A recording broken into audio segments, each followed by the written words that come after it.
Ya. Vamos a compartir pantalla.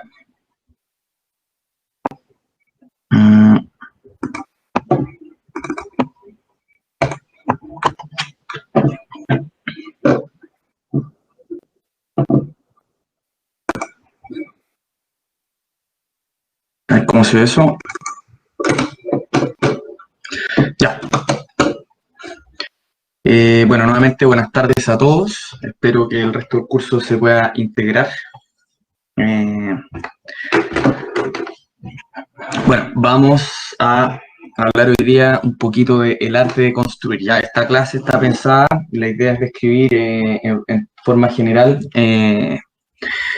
un poquito el rubro de la edificación en altura, ¿ya? Así que vamos a dar un poquito una introducción, algunos términos, y aparte de eso la idea es darles pie después, en la última parte, vamos a revisar un par de detalles, algunos detalles y algunas cosas que les van a permitir avanzar con la segunda entrega. Bueno, como les publiqué, tienen ejemplos de bases técnicas, ¿cierto? Dentro del material del curso. Lo que van a hacer para la segunda entrega es replicar un poquito cómo se especifica un proyecto, ¿ya? Dudas, por supuesto, espero que me puedan contactar en la semana, que hagamos algunas conferencias. Como saben, responsabilidad de ustedes generar esa instancia. Yo la disponibilidad la tengo. Y la idea es que ojalá me puedan mostrar algo antes de las entregas, porque ya una vez después de la entrega no hay vuelta atrás y obviamente van a haber muchas cosas en el aire, muchas cosas dando vuelta. Lo importante es que sus bases técnicas permitan describir la totalidad de su proyecto. O sea, todo lo que no esté en plano va a estar al menos en sus bases técnicas. Eso lo vamos a revisar de todas maneras al final. Ya vamos a ver un par de ejemplos, algunas cosas buenas, algunas cosas malas, vamos a ver algunos planitos adicionales, qué sé yo. Así que partamos. El título de esta clase es un poco pretencioso, el arte de construir, ¿ya? Vamos a hablar de qué es un arte, básicamente porque esta cosa al final termina siendo una artesanía. No recuerdo si ya les he tocado ese tema o ese concepto, pero finalmente se tiende a pensar que la industria es una cosa, perdón, el rubro es una cosa súper industrializada. Al final del día, esta cuestión es lo mismo que ser una artesanía. El compadre que enluce con yeso está haciendo la pega prácticamente a mano, a pulso, independiente que hayan distintas herramientas. Siempre hay errores, pilares corridos, tabiques desplazados, cosas más grandes, más chicas, qué sé yo. Al final es un poquito un arte porque uno tiene que hacer cuadrar todo. Tenemos distintas etapas. Si la obra gruesa queda mal, hay que picar, reparar, etcétera. ¿Ya? Así que vamos a hablar qué es un arte. Vamos a partir con las definiciones, ¿ya? Algunas definiciones son mías, otras son medias robadas por ahí, adaptadas, así que, pero creo que representan súper bien lo que les quiero transmitir.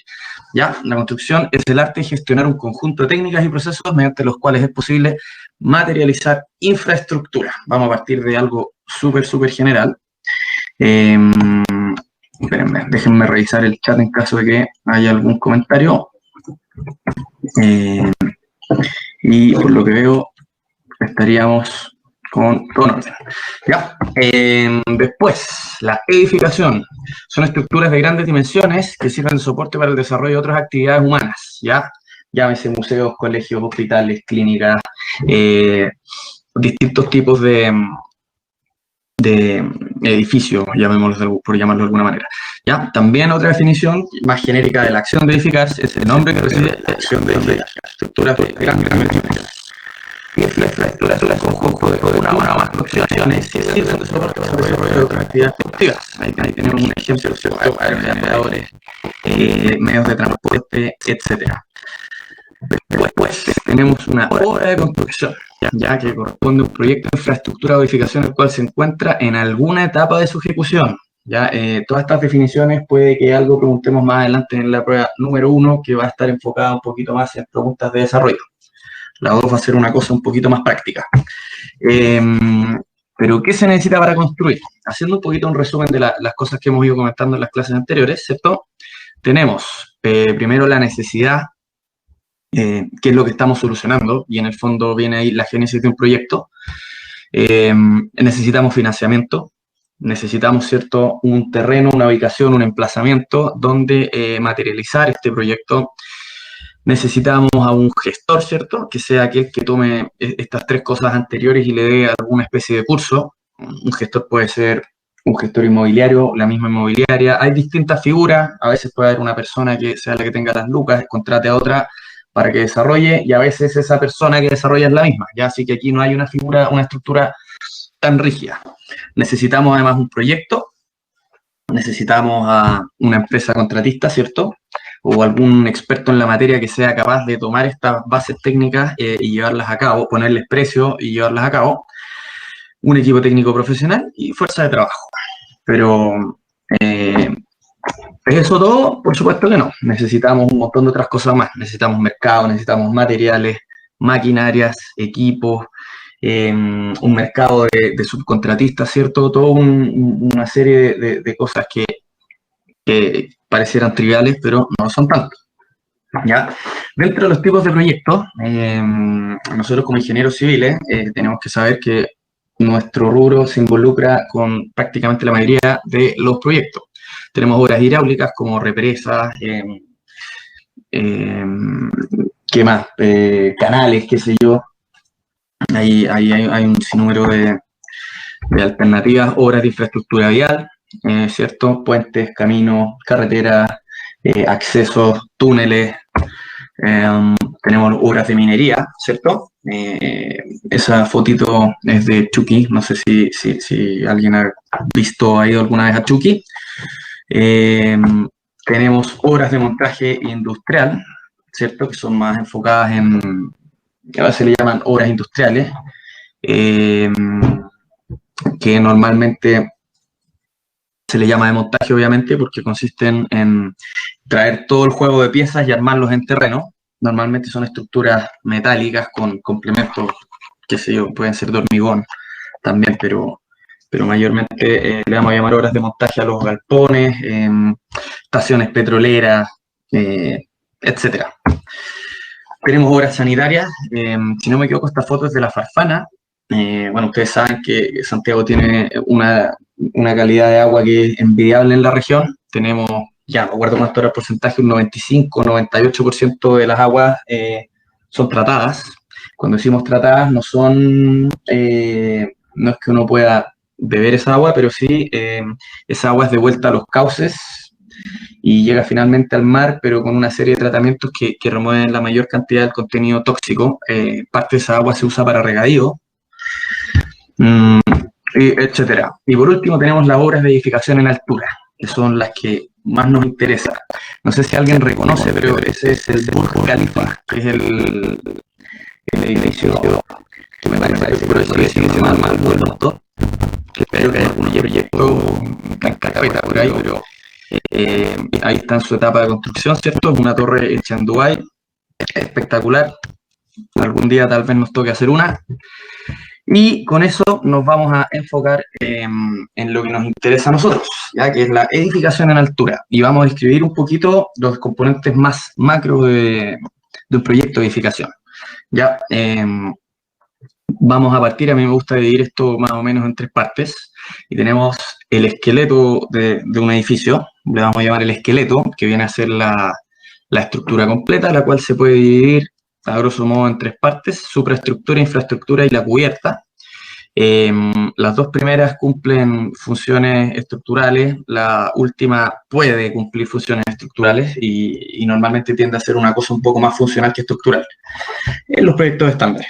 Bueno, la infraestructura corresponde a la parte superior de la torre, la supraestructura corresponde a las fundaciones o a la base de apoyo, ya que dependiendo, en el caso de un edificio como esto, es una locura. En el caso de edificios más tradicionales, resulta ser algo bastante trivial. Después del esqueleto, vamos a hablar de la piel del edificio, ¿cierto? En la cual podemos clasificar las terminaciones. Y esto involucra todos los elementos, aquellos que permiten darle funcionalidad a un edificio. Entre estos se incluye desde la fachada, se puede revestimientos, ¿cierto? Pavimentos, cielos, revestimientos de muros, cerámicas, enlucidos de yeso, revoques, puertas, quincallerías, ventanas, artefactos sanitarios, luminarias, etcétera. Nombres, dense una vuelta, miren alrededor en su casa y cualquier cosa que vean superficialmente va a ser algún tipo de partida de terminación, ¿cierto? Y como les decía, las terminaciones tienden a ser algo más enfocado en lo funcional, en lo estético, en el diseño, en los espacios, eh, y muchas veces en lo técnico, respecto a durabilidad, ¿cierto? Una fachada deficiente va a hacer que el agua penetre el cerramiento de nuestro edificio, ¿cierto?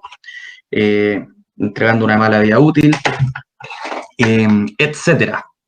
¿Ya? Así que las terminaciones involucran todo y normalmente consiste en la etapa más lenta de ejecutar. Uno lo mira un poquito a huevo, ¿cierto? Se preocupa, está siempre preocupado el hormigón.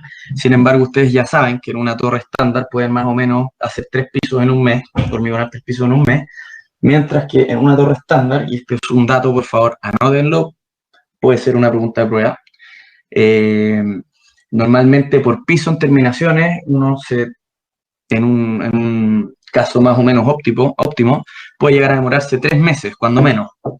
Eh, Obviamente todos estos pisos van encadenados, por ende uno trata de que más o menos cada 1 o 2 semanas puede ir entregando un piso eso va de la mano con la planificación de la obra, ¿cierto?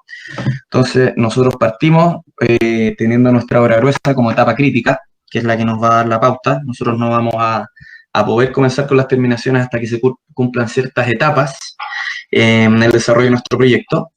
Y una vez que ya tengamos cancha, como se le dice vulgarmente, yo probablemente use harto esa palabra, ¿ya? Tener cancha significa que uno ya tiene las condiciones necesarias para poder ir introduciendo partidas, distintos tipos de partidas.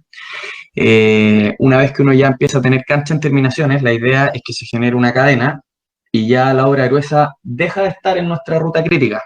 Significa que, porque es muy poco probable que con las terminaciones alcancemos nuestra obra gruesa. Si la obra gruesa, como les decía, 3 pisos por semana, terminaciones 3 meses para un piso. ¿Ya? Por ende, es una etapa muy relevante, muy importante. Es mucho más cara que la obra gruesa. Para que se hagan una idea, puede llegar a ser 2 tercios y 1 tercio en el costo total de un edificio terminaciones respecto de la obra gruesa. O sea, podríamos decir que las terminaciones pueden llegar a costar incluso el doble. Se puede perder muchísima plata y muchas veces la obra gruesa sale como avión y terminar es lo más difícil. Cerrar la puertita, ponerle llave y entregar un departamento, una oficina, un recinto completamente nuevo. Toma mucho tiempo, mucha dedicación y es muchas veces más complicado desde el punto de vista de lograrlo. Tal vez desde el punto de vista técnico es más complicado lograr eso. Y por último, vamos a hablar de los sistemas de un edificio. A grandes rasgos estamos viendo nuestro proyecto de esqueleto, la piel y sistemas. Y los sistemas vienen a ser, como pueden leer por ahí, las instalaciones. Cada proyecto obviamente va a tener distintas necesidades de uso, distintos sistemas. Dentro de los sistemas hemos dado ya bastantes ejemplos. Obviamente tenemos el sistema eléctrico y vamos a indagar más adelante, vamos a tener un par de clases enfocadas solo en las instalaciones, porque es fácil hablar de lo eléctrico, pero ¿qué exactamente contiene lo eléctrico, cierto? Luminarias, fuerza, tablero, generador, corrientes débiles, etcétera, ¿ya? Y básicamente los sistemas son aquellos que permiten el suministro y operación de los servicios que requiere un edificio, ¿ya? Ahí, como bien dice, una clínica y vamos a revisar un proyecto de una clínica, no les quepa duda, va a requerir obviamente sistemas distintos a los de un colegio, ¿cierto? Y por ende pasa a ser una parte muy importante dentro de los proyectos de edificación. Ahora, para ahondar un poquito más, y esto ya empieza a tomar un poquito de forma,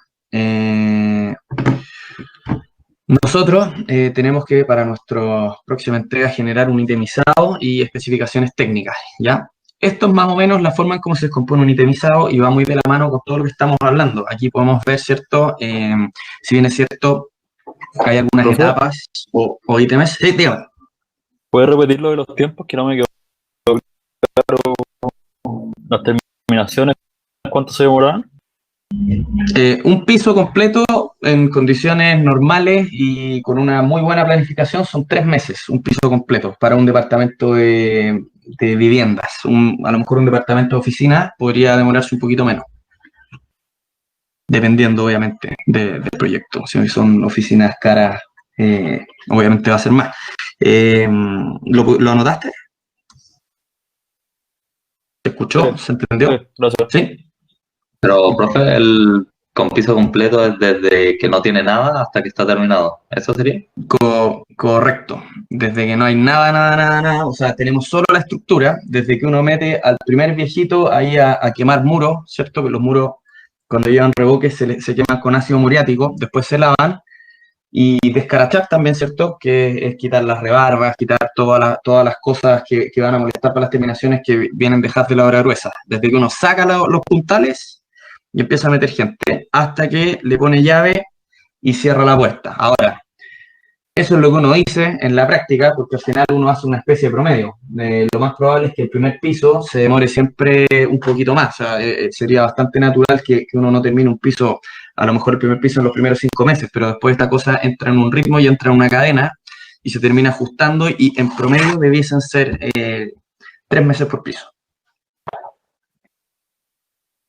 Y un piso como cada 1, 2 semanas, 3 semanas, ahí va a depender de cuánta gente uno también le inyecte, ¿cierto? Porque al final es ese recurso el que puede hacer un poquito la diferencia. Los tiempos obviamente se pueden apurar, pero eso más o menos en promedio.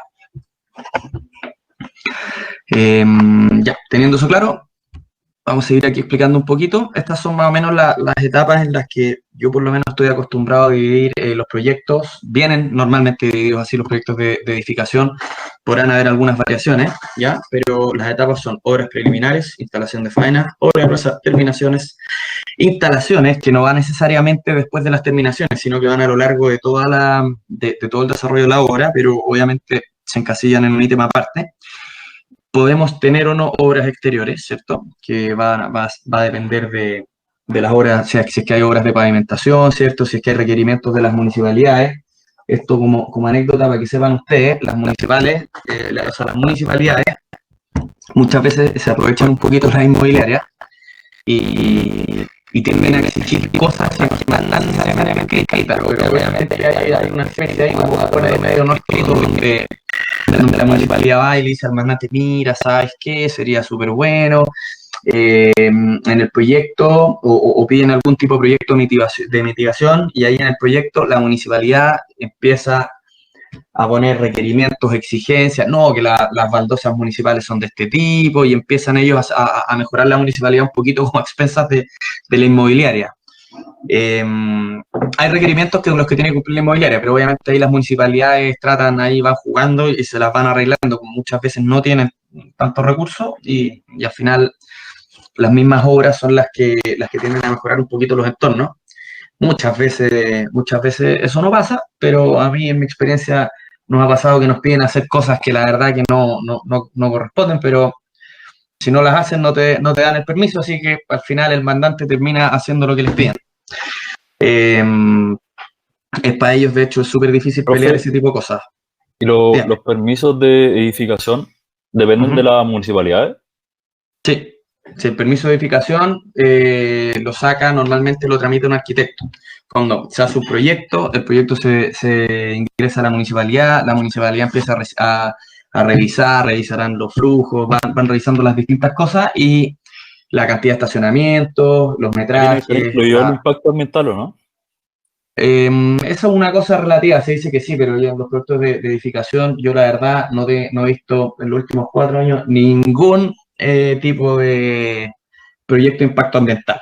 Al final es una cosa que queda media como en el aire, pero al final lo que la municipalidad te pide, porque el impacto ambiental que tú vas a tener en términos de construir una obra, que antes habían casas, ahora hay un edificio, es poco, no estáis dejando a los osos sin su hábitat natural. Entonces, pero sí lo que te pienso son obras de mitigación. Entonces, de acuerdo a la incidencia o el impacto que pueda tener ese edificio en el entorno, ellos te pueden pedir que tú amplíes una calle, que tú arregles un colector, etcétera. Entonces, la municipalidad, de alguna otra manera, esa es como la compensación que termina exigiendo y eso varía por proyecto. sea, hay a lo mejor municipalidades que tienen todo estandarizado y hay municipalidades que trabajan un poquito más a lo amigo, pero va todo de la mano. Y efectivamente el permiso, como les decía, lo tramita al final el arquitecto y una vez que está aprobado el permiso, uno en teoría puede empezar a construir. La constructora paralelamente lo que tiene que hacer es tramitar un permiso de obra. Y es bastante típico partir construyendo sin el permiso, aunque no lo crean, se usa bastante. Y al final, porque al final las municipalidades de repente se pueden demorar 6 meses, 8 meses en entregarte el permiso. Entonces ahí uno, cuando llega el primer inspector a preguntarte qué estás haciendo, uno dice, ups, es que el trámite está en permiso, y ahí uno empieza como a muñequear un poco. Así que hay bastante informalidad en el rubro, más de la que uno cree. O sea, yo sé que los libros muchas veces establecen una serie de condiciones y en la práctica esas cosas no siempre se llevan a cabo. Creo que en los proyectos de índole público, ¿cierto? Del sector público son bastante más estrictos, pero en los del sector privado la cosa funciona así. O sea, hemos instalado grúa sin tener permiso y un día no estaba la grúa, al día siguiente estaba la grúa, pero como no funciona, nadie dice nada. Así que es un poquito como la tónica. O sea, al final siempre el privado que partir construyendo lo antes posible para recuperar su plata y ahí después van negociando con las municipalidades, como les decía, dependiendo un poquito de la municipalidad. Bueno, eso. Íbamos en obras exteriores, me extendí un poquito. Aseo y entrega se refiere un poquito a la parte de cuando ya se empiezan a cerrar los recintos, se hace un último aseo, se empieza a limpiar las calles, los sectores, qué sé yo. Urbanizaciones, en el caso, es bastante típico en los casos de conjuntos de casas, cuando se hacen proyectos inmobiliarios en base a casas, normalmente lo que se hacen, se hace una calle, se hacen colectores y se hace toda una urbanización para poder suministrar a las distintas casas, ¿cierto?, con los servicios que requieran. Los edificios es un poquito más simple, normalmente lo que uno hace es conectarse a alguna cámara que ya está y si por X motivo la cámara no tiene capacidad o el transformador que esté cerca del edificio no tiene capacidad, ahí lo que se hace algún proyecto más pequeño de ampliación y eso es bastante típico. En la última hora tuvimos que cambiar el transformador, se demoraron creo que 1 año o 2 en tramitar todo el proyecto en Enel. La verdad que es bastante lento el proceso y en cambiar el transformador se demoraron 1 tarde. Así que también es un tema a tener en cuenta la coordinación de todos esos procesos. Ya, aquí, bueno, van a encontrar un poquito un desarrollo de cada una de las partidas, lo que contempla. Lo van a poder ver mucho mejor en las especificaciones técnicas. Las obras preliminares van a ser obras de demolición, despeje del terreno, qué sé yo. Muchas veces hay inmobiliarias que subcontratan las obras preliminares y dentro de esas obras preliminares además incluyen los movimientos de tierra, los proyectos de socalzado y después licitan la ejecución del edificio. Entonces la constructora llega a trabajar con la excavación ya hecha y llegan prácticamente a hacer las excavaciones y fundaciones y a hormigonar. Y otras veces se incluye todo en el mismo paquete. Bueno, instalaciones de faena son las condiciones que uno le va a generar en la obra para tener oficinas, baños, camarines, vestidores, comedores, la oficina de litos, sala de reuniones, bodegas, empalmes de agua, luz, empalmes provisorios. Hay una serie de cosas que uno tiene que hacer para poder trabajar cómodo. La obra gruesa, bueno, básicamente hormigón, fierro moldaje. A veces se incluyen los movimientos de tierra, como les contaba, a veces los sistemas socalzados, a veces quedan por separado. A nosotros nos pasa mucho que tenemos, nuestro gerente es bastante bueno para proponerle optimizaciones a los mandantes y por ende ocurren bastantes cambios en los proyectos y es muy típico que nos vamos a hacer el proyecto de un terreno y nosotros en vez de hacer el socalzado se ponemos una muro distinta y hay un muro en vez de hacer un muro con montaje tradicional y se elimina el sistema socalzado. Hay una ropa al mandante. En fin, hay distintas variaciones, pero esas son más o menos las partidas principales, ¿cierto? Tenemos movimiento de tierra, hormigón, fierro moldaje, la estructura de cubierta y la aislación que va a ir entre la estructura de cubierta, ¿cierto? Y la tapa del edificio, o en caso de que el edificio no tenga tapa, que es raro igual, ahí no se generaría dentro de esa misma estructura cubierta la tapa. ¿Qué más? Bueno, lo que les contaba antes, la obra gruesa forma parte integral de la ruta crítica del proyecto, y una vez que comienzan las terminaciones, estas van a pasar a formar parte de la ruta crítica, ¿cierto? Habiendo un cambio. ¿Han escuchado, me imagino, la palabra ruta crítica, ¿cierto? Voy a asumir que sí. Terminaciones, aquí tenemos algunos ejemplos de terminaciones, son millones de partidas. Partida le vamos a llamar... ¿Podría Perdona, no te definirlo, escuché. por favor? ¿Y podría definir esa ruta crítica? Te escucho súper cortado, Juan Pablo, perdona. Si se podría definir lo que es la ruta crítica. A ver, última vez intentémoslo, si no, si quieres me lo escribes. Lo de la ruta crítica, no sé si se escucha o no. ¿Sí? Ya, Lo de la eso ruta sí lo podría crítica. definir mejor, por si acaso. Si Yo lo creo que pudiese no lo definir, conozco. Sí. si les puedo entregar la definición. No, la Sí. ruta crítica, eso es cierto. Ahí confírmame por chat porque la verdad que no te escucho nada. Si puedo definir la ruta crítica, ¿eso? Sí, ya, mira.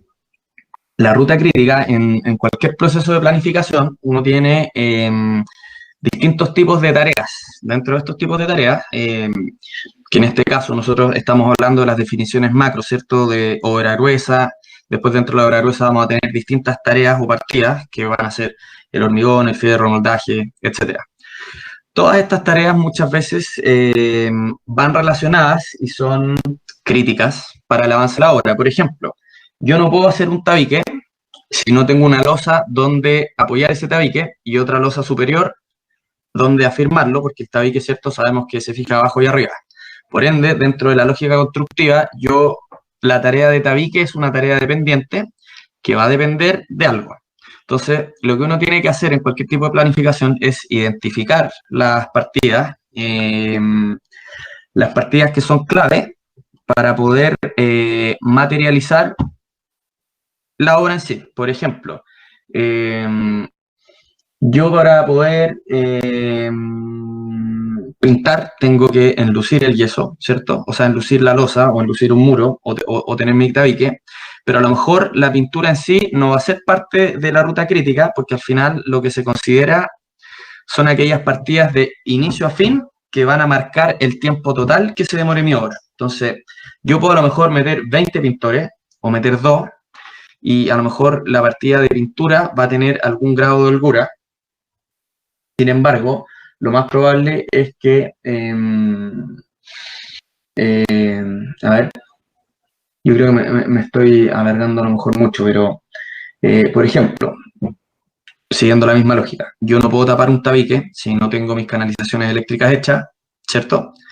Entonces, al final, en un proyecto de edificación, mi ruta crítica va a partir por la excavación, fundaciones, después de para yo hacer mi muro,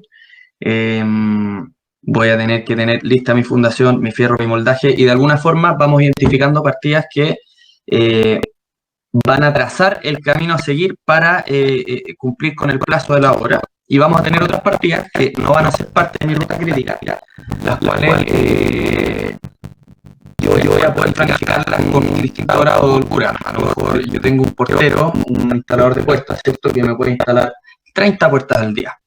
Entonces, a lo mejor el término de mi obra no va a venir dado por el tipo que instala las puertas y va a venir dado por el tipo que instala el papel, porque a lo mejor el que instala el papel no tiene un rendimiento tan alto. Ya hay distintos ejemplos. Voy a tratar de, dentro de las próximas clases, a lo mejor buscar una explicación un poquito más técnica. Vamos a ver algún tipo de carta Gantt y ahí vamos a poder observar gráficamente cómo se compone una ruta crítica. Ya, pero es parte importante en cualquier planificación, ustedes tienen que saber identificar cuáles son aquellas partidas con las cuales, si yo me demoro, me atraso un día, la totalidad de mi obra se atrasa un día. ¿Se entiende? Eso podría ser como una explicación un poquito más técnica. Al final, cualquiera de estas partidas que crucen mi ruta crítica, al atrasarse, van a atrasar en su totalidad mi obra, mientras que si me atraso con las puertas, yo puedo meter a lo mejor a 4 porteros y voy a poder ponerme al día. ¿cierto? Pero si yo no tiro un camión de hormigón, lo más probable es que yo no pueda ponerme al día porque para yo poder hacer mi losa tiene que estar ejecutado el muro, ¿cierto? Y parar mi tablero y qué sé yo. ¿Ya? Ese es un poquito Profe, el concepto. la ruta crítica la decide el jefe de obra. O sea, la tiene que seguir todo. La tienen que seguir todo. O sea, ¿Quién la planifica? Los ingenieros, cuando se planifica la obra, sí, por supuesto. O sea, a ver, es una cosa media rara, porque al final, en la práctica, ¿qué es lo que pasa? Cerramos un edificio y le decimos, señor mandante, yo le voy a construir su edificio. Y el señor mandante le va a decir, ¿en serio? ¿Cuánto se va a demorar? Y ahí el gerentito, ¿cierto? Nuestro querido gerente va a agarrar la calculadora y va a hacer así.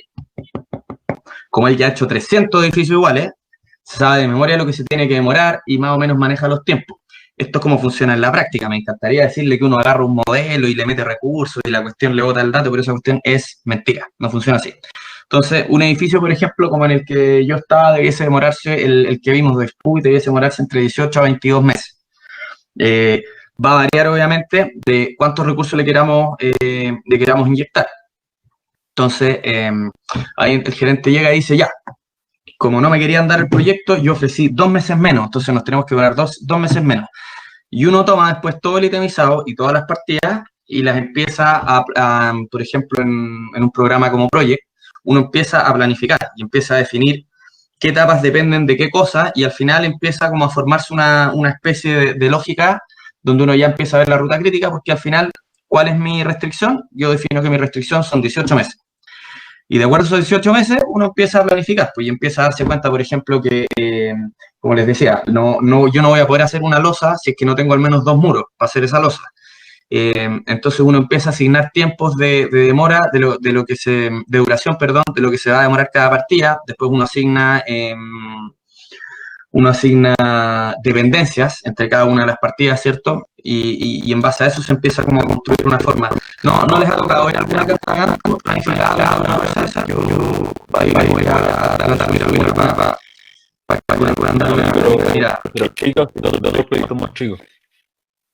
Ya. Mire, yo voy a tratar ahí, bueno.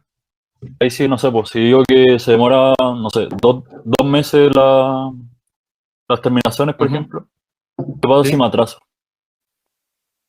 Ahí depende, la culpa, ¿o qué pasa? Ahí depende del contrato. Va a depender netamente del contrato que uno tenga, va a depender de la relación que tenga la constructora con el mandante. En general, hay varios tipos de mandantes. Están los mandantes que son ultra estrictos, que siguen todo el contrato y cuando tú te demoráis, te hacen bolsa. Normalmente, ¿qué tipo de mandante puede ser así? A lo mejor los mandantes del retail. ¿Por qué? Porque ellos están desesperados por terminar siempre sus obras, sus proyectos de infraestructura, porque eso les permite vender. Y les permite vender. Los mandantes inmobiliarios a lo mejor son un poquito más relajados.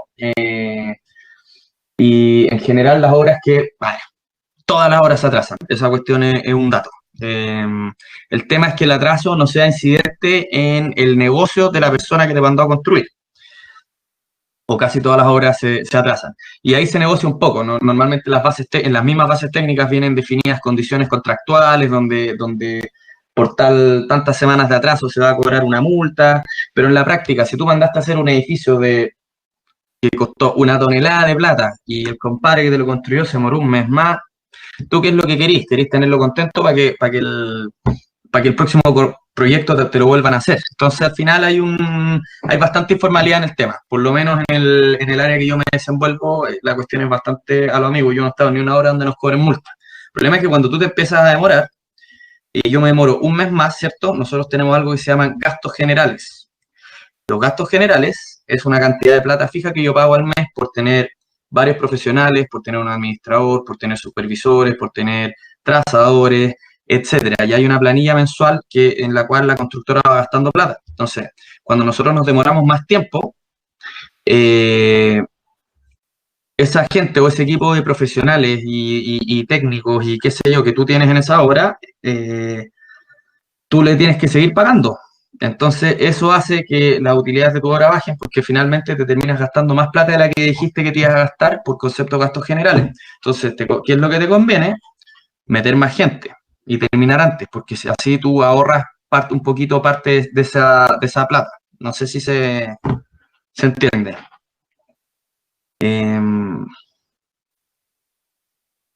Así que un poquito eso, sí, hay bastante informalidad, como les decía. Yo, por ejemplo, conozco gente, tengo amigos que trabajan en Sigro. Sigro construyen muchos moles y no sé si Arauco o qué sé yo, y ellos cuando se atrasan efectivamente se los hacen pedazos, pero también de la misma forma, cuando existen aumentos de obra, las empresas constructoras cuando trabajan bajo esos regímenes también son muy estrictos y cobran muy caro todos los aumentos de obra. Nosotros tenemos una figura bastante más relajada y cuando hay aumentos de hora y se evalúa, se lo regalamos o no, cachemos cuánta plata es, ya es poquito, mejor esa no se la peleamos y ahí uno se va debatiendo.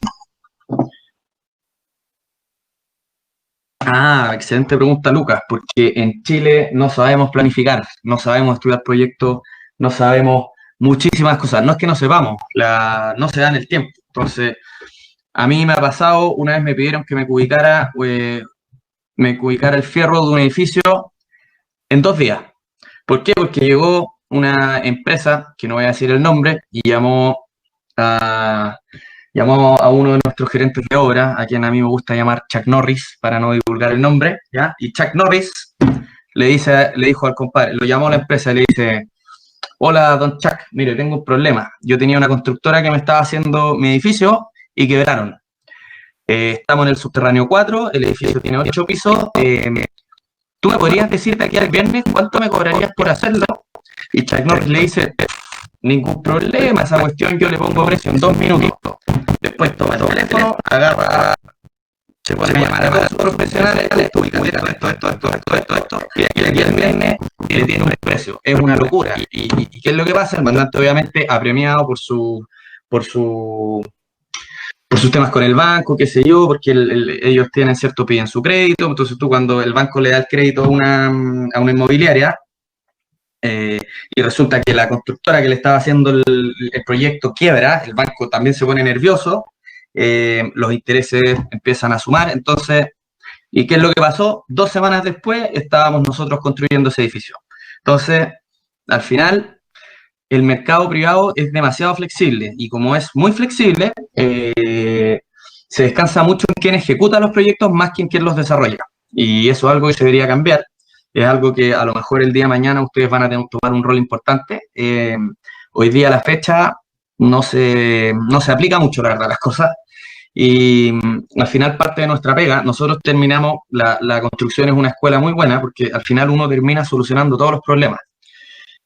Ahí tengo una tonelada de anécdotas para contarles, para no desviarnos tanto de la clase, pero esa es la explicación principal. Al final, el compadre que quiere construir, quiere su cuestión hecha lo antes posible y muchas veces parte construyendo sin tener todos los proyectos listos. Sin ir más lejos, la clínica que estamos haciendo, que es monstruosa, hoy día estamos esperando a que nos manden la última revisión de todas las instalaciones. Y hoy día tuvimos una reunión de instalaciones con el contratista eléctrico, el de clima, el de gas, y nosotros nos miramos las caras y decimos, ¿cuándo va a llegar el proyecto? Si ya estamos empezando a parar tabique. Y ahí estamos, en el fondo, debatiéndonos con los planos antiguos, buscando nosotros soluciones a los problemas que presentan los planos, porque tenemos, por ejemplo, una red de clima, ¿cierto?, que viene por aquí, y después tenemos una red eléctrica que viene por ahí. Y nadie se preocupó de hacer que no se toparan, y así funciona el rubro. Lamentablemente falta mucha profesionalización en términos de planificación y diseño, y en términos de ejecución. En Chile somos unas máquinas. Todos ustedes van a ser unas máquinas. Se van a dar cuenta que la industria es muy dinámica y muy rápida. Así que esa es un poquito la explicación que hay de fondo. ¿Ya? Si no les molesta, retomemos aquí un poquito la presentación, queda poquito. Bueno, la idea de todo esto era darles un poquito ¿cómo se llama? Una pincelada de cómo se componen un poquito los itemizados, las bases técnicas. Al final, lo importante, esto es un manual de instrucciones y quien lo lea, como yo les decía con los planos, tiene que entender lo que ustedes quieren, tiene que tener la capacidad de abstraerse de aquí y poder ponerle precio a cada una de las partidas y que el día de mañana, cuando lo esté construyendo, construya exactamente lo que ustedes pensaron, ¿ya? Eso es lo difícil un poquito de esto, y normalmente otra de las cosas que pasan, que normalmente las personas que hacen esta pega no son las que construyen. Entonces, Muchas veces las especificaciones técnicas son copiadas de otros lados y el compadre que escribió un cierto detalle, lo vamos a revisar ahora en alguna, a lo mejor si nos pillamos alguna de esas, porque millones. Al final, el que construye y el que hace la pega se da cuenta de las cosas que el otro no vio, ¿ya? Es bastante típico. Instalaciones, bueno, ya explicamos un poquito. Aquí después ustedes repasen las diapositivas para que les quede la idea un poquito más clara si es que quedaron dudas. Aquí vienen nuevamente ejemplos de instalaciones, creo que ya hemos visto lo mismo, ya lo hemos leído como en 3 presentaciones. Obras exteriores, les he explicado un poquito que son obras que pueden alterar el entorno, sean exigibles por parte de las municipalidades o qué sé yo. Partidas típicas, retiro escombros, aseo permanente, aseo final y entrega. A veces son los jardines, que son las obras de paisajismo. A veces la urbanización puede estar metida en este ítem de obras exteriores, a veces puede estar separado, puede venir en otro ítem como urbanización, y eso va a depender de quién desarrolle los antecedentes del proyecto. En este caso, en el trabajo que están haciendo ustedes son quienes desarrollan el proyecto, y siempre y cuando no se salgan mucho esto, pueden ustedes ahí jugar un poquito, a lo mejor con alguna que otra partida. Por ejemplo, a mí no me complicaría que la techumbre quedara en terminaciones, pero ¿para qué la van a cambiar? Pues si ya hay un estándar más o menos definido. ¿Qué más? Especificaciones técnicas de arquitectura. Ya nosotros en la entrega 1 hablamos de especificaciones técnicas de cálculo, ya eso normalmente cada proyecto, cada tipo de proyecto que se involucra en llámese proyecto, bueno, hay proyectos y subproyectos, ¿cierto? Por ejemplo, el proyecto de cálculo es un subproyecto, a lo mejor de un proyecto de edificación, y cada subproyecto tiene sus propias especificaciones técnicas y existen distintas normativas y reglas para expresarlas. En el caso de cálculo, las especificaciones técnicas vienen en los planos.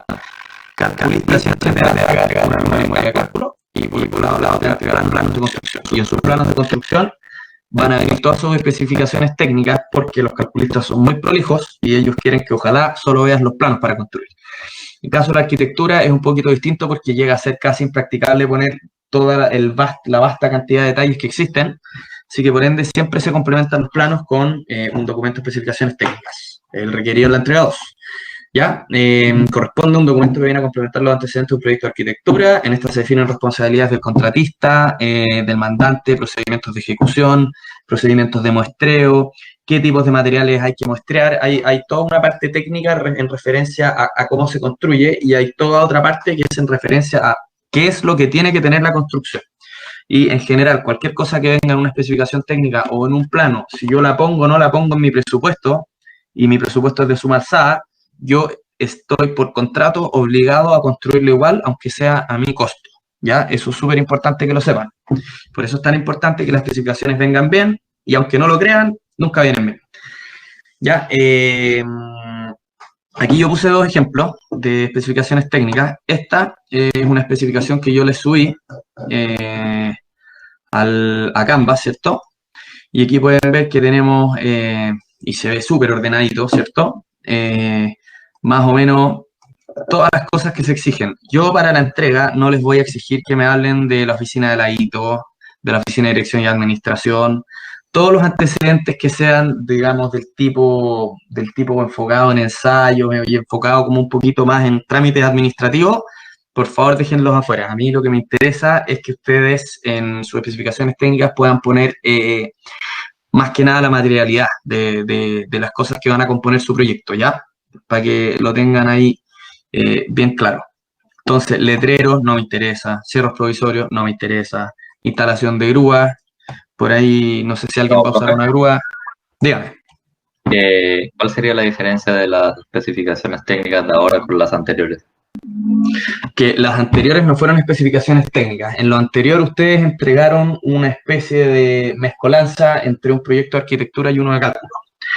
Y el proyecto de cálculo tenía sus propias especificaciones técnicas donde le dice al constructor más o menos cómo se construye la casa.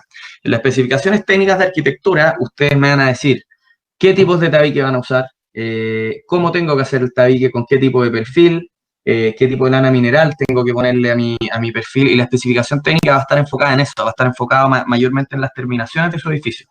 mientras que el proyecto de cálculo está enfocado en el esqueleto de su edificio. ¿Se entiende? Ah, ya, pero entonces como para las especificaciones técnicas anteriores, uno decía lana de vidrio, o sea, sí, lana mineral, y nada más, no decía Claro. como la calidad o todo eso. No, porque al final eso se define en realidad la lana de vidrio, los tabiques y todo ese tipo de elementos debiesen ir detallados en un plano de tabique. Entonces yo ahora les voy a tratar de mostrar un poquito unas cuantas cosas, pero al final las especificaciones técnicas, por ejemplo, ustedes van a repetir algunas cosas que ya entregaron, porque la especificación técnica tiene que ser consistente con el plano. Entonces, por ejemplo, no a lo mejor ustedes van a poner aquí algunas condiciones del hormigón o qué sé yo, los rellenos. Por ejemplo, si nos vamos acá, ustedes pueden ver dónde están hormigones. Deme un segundito. Aquí, por ejemplo, hormigón de fundaciones, página 20. Entonces nos vamos a la página 20. Hormigón de fundaciones. Y como buenos arquitectos no pusieron absolutamente nada. Acá ustedes deberían poner... oye, qué feo yo siempre hablando cosas malas de los arquitectos. Si alguien tiene algún pariente arquitecto, mándele mis saludos, díganme que los queremos mucho. Aquí ustedes deberían especificar un poquito lo que ya pusieron en sus planos, pero de manera muy breve. Por ejemplo, los hormigones de fundaciones serán todos H tanto, los hormigones, qué sé yo, tanto. Y si ustedes tuviesen requerimientos estéticos, por ejemplo, los hormigones de las vigas deberán ser hormigones vistos. Este es el lugar donde debiesen encargarse de que quede señalado, independiente de que debería venir señalado en plano. Aquí es donde ustedes van a poner cualquier cosa que se les pudiera pasar para que cuando ustedes contraten a alguien que les haga la casa, ustedes tengan cómo exigirle que haga exactamente lo que ustedes quieran. ¿Se entiende? Entonces, en términos prácticos, todo lo que sea de obra gruesa, una breve descripción. Pero cuando nos vayamos, por ejemplo, a nuestras terminaciones, ustedes van a ver, por ejemplo, que aquí viene definido sus tabiquerías exteriores. Y aquí les dicen estructura de fierro galvanizado, etcétera. Eso es un montante, ¿cierto? O sea, es una perfilería de 90, donde me dan el espesor de 0,85, que es un montante estructural. Me dicen qué tipo de lana mineral tiene que tener, la R212 de 90, espesor 90. Les cuento que esta es una lana que no existe en el mercado y no la fabrican. Existe la 80 y la de 100, y por eso yo les digo que empezamos a encontrarnos con que las especificaciones no son muy consistentes y obviamente yo espero que en su proyecto sí lo sean, ¿ya? Porque ustedes, ¿cierto?, tienen una formación como la mía, son mucho más cuadrados, rigurosos y estrictos, y aquí ustedes van a tener la precaución de haber visto en una tablita que la lana mineral que ustedes van a poner acá sí existe. ¿Se entiende o no? Aquí, por ejemplo, me definen los tipos de plancha, ¿cierto? Aquí me dicen, miren, plancha volcanita estándar de 15 por lado interior. Plancha de Volco Glass, qué sé yo, de 15,9. Esta es una plancha que está hecha para la intemperie. Y me dicen más Direct Applied. El Direct Applied probablemente es una especie como de terminación que se le da a esa plancha, que debe ser una pintura, no sé, en base a poliuretano o qué sé yo, que a lo mejor va a terminar una capa de primerización a su tabique Glass, en semana más el Weather Resistant de Romeral, etcétera. Tienen millones de soluciones. Lo importante es que acá ustedes, todas las tabiquerías que tengan, vengan bien definidas. ¿Qué sería lo correcto? Que yo no se los voy a pedir, insisto, porque aquí yo no quiero que ustedes hagan un proyecto de arquitectura. Sí quiero que definan en sus especificaciones técnicas cómo van a construir su casa, porque si no saben cómo van a construir la casa, después mucho menos van a saber cómo ponerle precio. Entonces, en estricto rigor, y yo tenía aquí preparado un tabique, este es el plano de detalles de tabique de arquitectura que tenemos hoy día para la clínica, que es el proyecto en el que yo estoy. Y si se fijan acá, viene súper bien definido cada tabique tipo 1, tabique tipo 2, tabique tipo 3. Si ustedes se meten al proyecto Ureta, van a ver que también hay un detalle de tabiques, que insisto, yo no les voy a pedir que me dibujen el detalle de tabiques. Quien quiera hacer lo que lo haga, no les va a subir la nota, no les va a influir, porque insisto, yo no quiero que me hagan un proyecto de arquitectura, pero sí tienen que tener definido al menos sus especificaciones técnicas. Yo tengo que saber que cada muro de los que ustedes tienen proyectado, cómo se tiene que hacer, porque tengo que saber ponerle precio. Entonces, por ejemplo, aquí viene el tabique tipo 4, y ustedes ven acá que el proyecto de arquitectura me define de manera súper estricta que tiene que tener un montante de metal concierto cada 60, o sea, cada 40 centímetros, ¿cierto? 60 CA es la especificación del perfil, 0,85. Más encima me avisan acá que me la dibujan, como que me lo dibujaron acostado. En el fondo, toda esta línea vendría a ser la canal que recibe nuestro montante, y este sería el perfil montante, ¿cierto? Me definen acá los tipos de placa, me definen, por ejemplo, la lana mineral. ¿Dónde está la lana mineral? Ahí está, aislación termoacústica, en realidad lana de vidrio, de 60 milímetros. Acá les voy a dar un dato rosa, ahí me dicen que la lana tiene que tener 60 kilos por metro cúbico, y eso es una densidad de una lana mineral, que es algo distinto, es un producto que ya no se usa en obras de edificación, es carísimo, es tóxico, y en realidad acá debiese ser una lana con una densidad, si mal no recuerdo, de 11 o 12 kilos por metro cúbico. Si yo me voy a mi especificación técnica debiese conversar con mi tabique. Entonces vamos a buscar el tabique tipo 4. Este es el de... no, este es otro. Tengo acá, no lo tengo. Denme un segundito y voy a abrir acá las especificaciones técnicas del proyecto.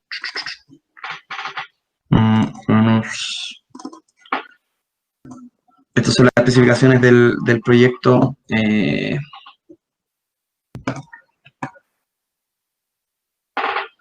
Y aquí vamos a buscar E08.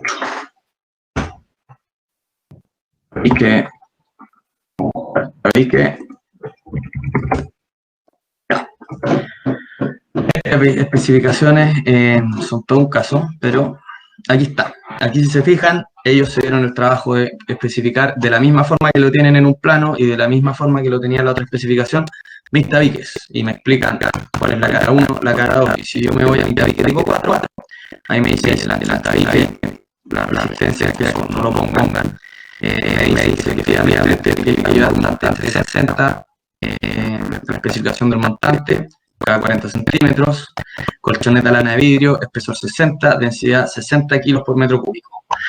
Que nuevamente es una lana mal especificada, pero por último es consistente con lo que me dicen. Ahí después, cuando nosotros construimos, nos toca hacerle la pregunta, hacerle ver al proyectista que esa lana no existe y que le vamos a poner esta otra que cumple con lo que ellos quieren, etcétera. ¿Ya?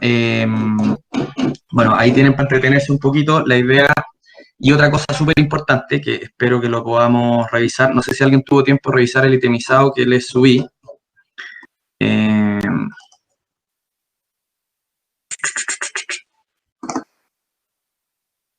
Espérenme un segundito. Ahí está. Yo subí un itemizado tipo, ¿ya? La idea es que este itemizado tipo lo puedan adaptar a las necesidades de su proyecto. Si tienen que incluir partidas, las incluyen, y si no, no las incluyen. La gracia del itemizado, y a esto quería llegar, el itemizado es una herramienta que nos sirve para diversas cosas. Primero, nos va a permitir trabajar con nuestro presupuesto, nos va a permitir expresar las cantidades de obra por las que vamos a tener. Después de eso, nos va a permitir hacer nuestros precios unitarios, nos permite planificar. Cuando uno hace una carta Gantt, ¿cierto? Toma esta misma estructura y le empieza a dar duraciones, etcétera. Vamos a ver una carta Gantt más adelante. ¿Qué otra cosa más? Y lo otro que es súper importante, y esto porfa anótenlo, es importantísimo, y ustedes van a ver que no se cumple. La idea es que si mi especificación técnica, ya, por ejemplo, esta, tiene acá un punto que dice 2.11.2, que cuando yo llegue aquí a mis tabiques, diga 2.11.2. Entonces, ¿qué es lo que les recomiendo yo? Hagan primero su itemizado, ya, anoten todo lo que ustedes crean, después me pueden ir sacando, quitando, agregando cosas, y en base a eso hacen sus especificaciones técnicas, cosa de que las sean concordantes. Entonces, cuando yo me vaya aquí a mi punto 2. No sé, lo que ustedes quieran, 2.12.2.1, yo tenga mi tabique, y ojalá, bueno, los tabiques ojalá pónganle una nomenclatura, tabique tipo 12, sean en el fondo concordantes, ¿ya? En fin, el itemizado nos permite finalmente ordenar nuestra estructura de trabajo. Al final esto es una estructura de trabajo. Ustedes esto lo conocen probablemente con un nombre WBS, que del inglés no me acuerdo mucho, pero afortunadamente tenemos Google, WS Meaning, y el acrónimo significa eso, Work Breakdown Structure, que en el fondo es una metodología en la cual ustedes van a ir siempre subdividiendo el trabajo y básicamente, sin que ustedes lo supieran, con lo que hemos visto hoy día, si se fijan, es todo súper consistente. Lo que nosotros vamos haciendo es subdividir nuestras tareas de trabajo. Por ejemplo, en este caso tenemos instalaciones faena y tenemos solo un nivel de desglose. Pero en este caso tenemos dos, porque nuestra obra gruesa la subdividimos en distintos grandes conjuntos y estos a su vez se dividen en partidas. Esto que está acá se le llama partida, súper importante. Si quieren después buscan la definición en el diccionario de lo que es una partida, pero básicamente la partida viene a ser la tarea mínima unitaria en la cual nosotros podemos tener una unidad de trabajo. Entonces, por ejemplo, hormigón de emplantillado. Yo el hormigón de emplantillado lo puedo dividir en mano de obra, lo puedo dividir en materiales, pero ya no va a ser representativo de la tarea que yo tengo que realizar. Siendo que a lo mejor la tarea hormigones es una tarea tremendamente genérica y no me va a permitir entender exactamente cómo yo me estoy gastando la plata. Entonces, en la entrega 3, nosotros vamos a tener nuestro itemizado, que lo vamos a haber revisado un par de veces antes de la entrega, ¿cierto? Y este es el que nosotros vamos a usar para ingresar nuestras ubicaciones e ingresar nuestros precios, ya que nuestros precios, después vamos a ver cómo se generan los precios, que va a ser la descomposición de la tarea, y eso es lo que se llama un precio unitario, donde vamos a encontrar el costo por metro cúbico en plantillado, o metro cuadrado en realidad, el plantillado se mide en metro cuadrado, eso lo podemos ir revisando, y finalmente vamos a llegar a un presupuesto de obra, que va a ser básicamente nuestro itemizado, donde vamos a tener varios miles de pesos, tal vez algunos milloncitos, va a depender qué tan ambicioso sea su proyecto, y eso vendría siendo un poquito lo que les quería mostrar esta clase. Espero haber sido claro. Si hay dudas, por favor, siempre díganmelas. No sé si alguien tiene un poco de consulta, nosotros mucha información. A nivel de detalle, acabo de esa pregunta. El nivel de detalle, espero que se haya entendido el nivel de detalle que tienen que llegar. Usen, si quieren, los mismos nombres de estas partidas, ya a mí me da exactamente lo mismo, esto es súper estandarizado, van a encontrar los mismos nombres en todos los proyectos. Yo les podría después mostrar más itemizados. Si quieren, buscan en Google, probablemente van a encontrar. Y por último, no, eso lo vamos a ver en otra clase mejor, que es una página que sirve como herramienta para poder generar precios unitarios, pero eso lo vamos a ver más adelante, así que lo vamos a dejar pendiente por ahora. Eso. Díganme. Una consulta, yo pregunté lo del nivel de detalle. Mi pregunta es, por ejemplo, tenemos que indicar, no sé, los tornillos, el tipo de interruptor. Excelente pregunta. Mira, vamos a... Déjame ver. Ya, mira. Voy a mostrarle nuevamente información confidencial. Ya. No le cuenten a nadie, sino voy a tener que conseguirme sus direcciones. No, mentira. Vamos a ver aquí un presupuesto.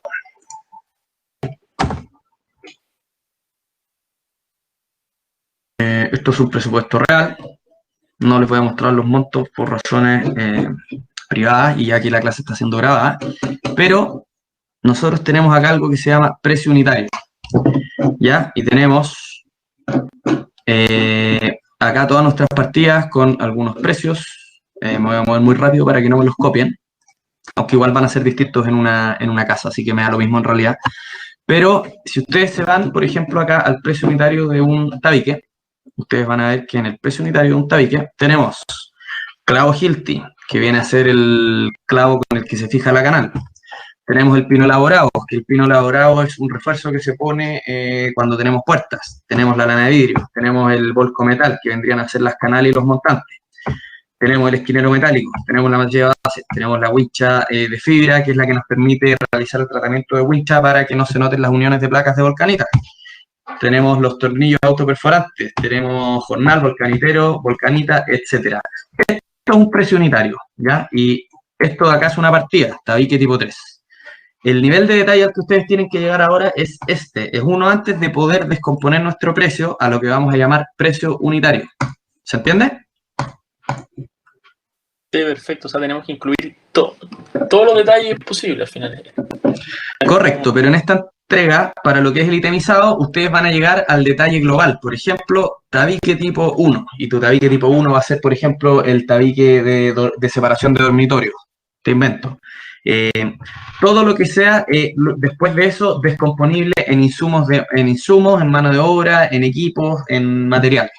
Es como el peldaño antes a eso. Y lo que les va a pasar es que de este itemizado que yo les di, van a poder sacar la mayor parte de sus partidas. Si tienen a lo mejor, no sé, muros de albañilería, a lo mejor acá no van a tener la partida de hormigón, pero van a tener la partida de albañilerías. Y van a tener a lo mejor dos tipos de muros, uno de espesor X, otro de espesor Y. Eso van a ser cosas que ya van a ser más particulares a su proyecto, pero pueden ver acá tienen cubierta, y la cubierta es compuesta en estructura de techumbre, entablado de cubierta, fieltro, hojalatería, y cada una de estas cosas después se descompone en un mini precio unitario. Nosotros hoy día queremos llegar al nivel de partida. Esto, como les decía, son partidas. Como les decía, vayan trabajando, empiecen a desarrollarlas y luego de eso me van consultando porque obviamente explicar todo esto en una clase resulta prácticamente imposible. Es muchísima información y creo que la mejor forma para que la aprendamos y la entendamos bien es trabajando en ella, trabajando con ella. Eso, no sé si tienen alguna otra observación, alguna otra pregunta.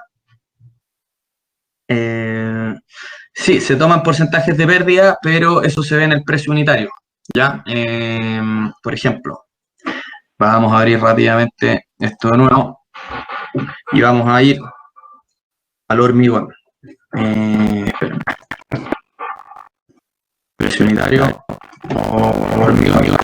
Esto se hace de distintas formas. Yo tengo un formato de distintas que usamos acá. Y si nosotros nos vamos, por ejemplo, vamos a ir de nuevo a la taille. O aquí está el hormigón. Estos precios, por si acaso yo no los hice, pero si ustedes pueden ver acá, el precio unitario lo que hace es darme un precio para un metro cúbico de hormigón, el precio que hay acá, y luego yo multiplico el total de metros cúbicos de hormigón. Esto me permite a mí poder trabajar mis cubicaciones de manera independiente a los precios. Por eso es que en una última etapa vamos a ver la parte de precios unitarios. Pero si ustedes ven acá, la composición de este precio, ven que tenemos un hormigón, y ese hormigón, para hacer un metro cúbico de hormigón, acá me están diciendo que necesito 1,05 metros cúbicos de hormigón. ¿Y eso por qué? Porque aquí están considerando que tenemos un 5% de pérdida de hormigón.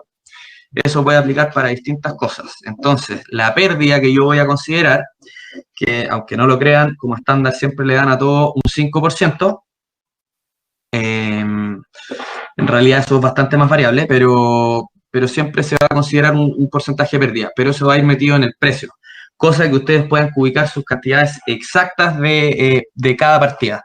Y eso no interfiera después con la elaboración del precio, así podemos trabajar en dos etapas. Tenemos una etapa que es cubicar y cuantificar toda la obra y tenemos otra etapa que es ponerle precio. Por ejemplo, si ustedes ven acá en la volcanita, van a ver que tenemos 2,1. ¿Qué significa eso? Este probablemente es un tabique que tiene 4 caras, donde yo tengo 1,05, 1,05, 1,05 y 1,05. Y como este es un tipo de plancha y este es otro tipo de plancha, yo sé al tiro que este tabique tiene 2 caras. Entonces, si yo la sumo, suma 2,1, por ende aquí lo que me están diciendo es que para un metro cuadrado de tabique, yo necesito 2 caras de esta plancha, ¿cierto? Con un 5% de pérdida cada uno, y 2 caras de esta otra plancha. Y si yo quisiera ser consistente y revisar, porque como les decía, este presupuesto no lo hice yo, me puedo ir al plano. Y afortunadamente tenemos el plano abierto, y yo me voy a ir al tabique tipo 1. Y cuando yo veo mi tabique tipo 1, puedo ver que acá me dicen que tengo 2 planchas, una de yeso cartón, ¿cierto? Estándar de 15 milímetros, otra ER o XR, y el otro lado de la plancha es una plancha estándar y otra ER. Por ende tenemos que las caras exteriores son XR, en este caso que es la alternativa, porque la ER en sí es una marca, y después la ST que es la estándar. Entonces tenemos acá, nuevamente revisamos, y efectivamente el tabique tipo 1 corresponde con dos planchas XR y 2 planchas estándar. ¿Se entiende?